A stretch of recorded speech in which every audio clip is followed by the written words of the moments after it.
In this video, we're going to talk about the 5 moving parts of the art of the sales conversation, the 4 forward gears and the critical reverse gear. Now, I should say right off the bat that the art of the sales conversation, the ability to have a sales conversation at a moment's notice, it runs throughout our entrepreneurial selling process. This is something that we as entrepreneurs, we as salespeople of any stripe, we need to be ready at a moment's notice. In social situations, at the airport, obviously at business meetings, but all different domains of our life, we have to be ready to have a sales conversation at a moment's notice with people, and we have to have the words to say. So let's look at what I call the art of the sales conversation and the reverse gear and the 4 forward gears. In order to do this, I want to set up a very simple construct. And I'm gonna make this up, and you just visualize this and go with me on this. Tonight, you are going to a conference. It's at a hotel lobby. There's 100 people that are going to be at that conference, including you. So you walk in the room, and there's 100 people standing there, and you engage them in a conversation. And here's what that looks like. The first thing that happens in any normal situation, and this happens to you every day, is you make small talk with someone. You're chatting with them about the weather, how their job is going, how their business is, how is their day, and all of that is entirely natural. One of the things I want you to consider, and one of the critical disciplines of selling, is to be able to get out of a conversation that's not the right conversation. And I believe that that actually begins in small talk. I want you to think about inserting a discipline in your small talk that looks like this. You're saying, how's it going? How's your day been? Nice weather, all that sort of stuff that is totally normal that you would say. And then I want you to say something like, you know what, it's really nice to meet you.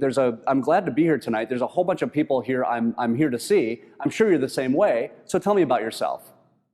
If you think about what I just did, by saying there's a whole bunch of people I'm here to see, I'm sure you're the same way, I created an exit door next to us, next to this conversation, such that if I determine later in this conversation that you're not the right person, I can graciously get out of this conversation. It sounds very transactional. I know that to some of you watching this sounds very yucky and transactional. I don't believe it is, and I'll explain that in a minute. So that's the first reverse gear of the conversation. You prepare to reverse gear out of this conversation. Let's shift into the first gear. Let's say small talk ends and someone says to you, what do you do? And if I've got my sales consulting hat on, I say, what I do is help companies build and tune their sales engine. I've now shifted into first gear. And then I stop. And I exhibit one of the critical disciplines that great salespeople have, and that is silence. Silence is power. I stop. What I do is help companies build and tune their sales engine. What will happen in that moment is you will say, oh, okay, what does that mean? And then I shift, and only then do I shift into second gear. And I say, what that means is we look at the sales process companies use, the tools they use to support the sales team, and the knowledge, skill, and discipline of the team itself. Another discipline. So that's the second gear. What happens then is we shift into the third gear, and you say, so how do you do this? So people, process, and tools, Craig, how do you do that? And I ask you my first qualifying question, which I look you in the eye and I say, how do you think about those things now? Now, this is what we call the third gear of the conversation.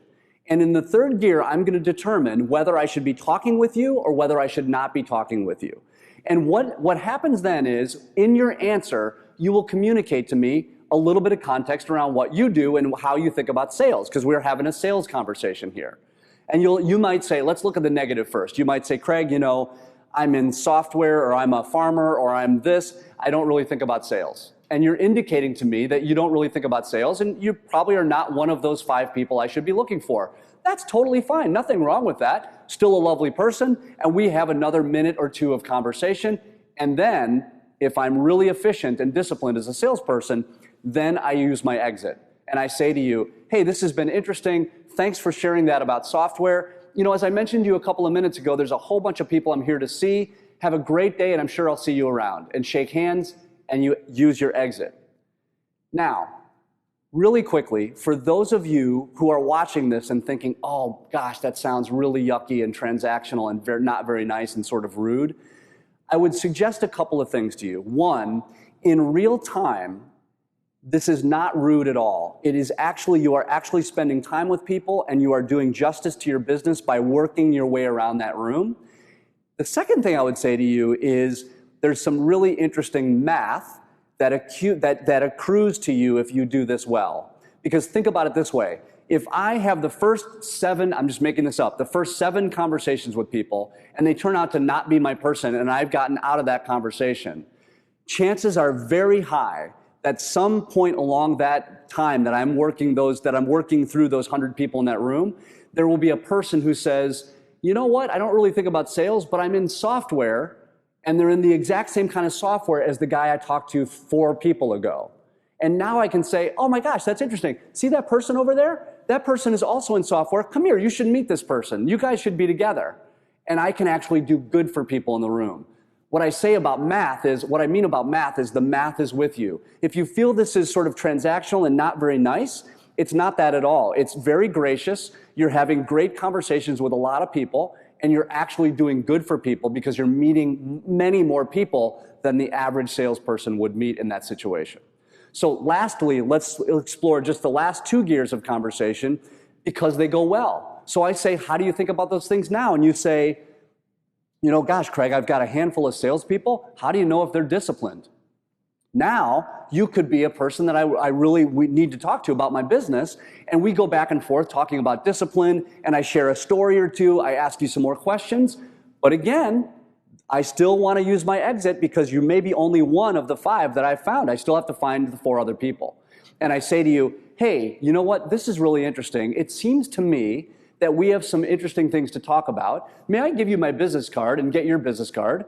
I'll tell you what I'll do. I'll send you a quick email tomorrow morning and we'll set up a chat for later. How does that sound? And you may say, Craig, that's great. And then I say, you know what? As I mentioned to you a few minutes ago, there's a whole bunch of people I'm here to see. I'm sure you're the same way. And off you go. And there you can now go and pursue the other 4 people and do lots of good for all the other people in the room. And the next time we talk, we shift into the 4th gear of conversation, which I refer to as the whole picture. That's where we really sit down and we start to go back and forth and explore your business, explore our solution, and really try to identify if this value proposition that I have as an entrepreneur is a match for you. Here's the reason we do all this. The art of the sales conversation exists to make us as salespeople more efficient and effective at every single touch. Why? Because if you go back to just that artificial construct that I created with those 100 people in a room, here's what most people do.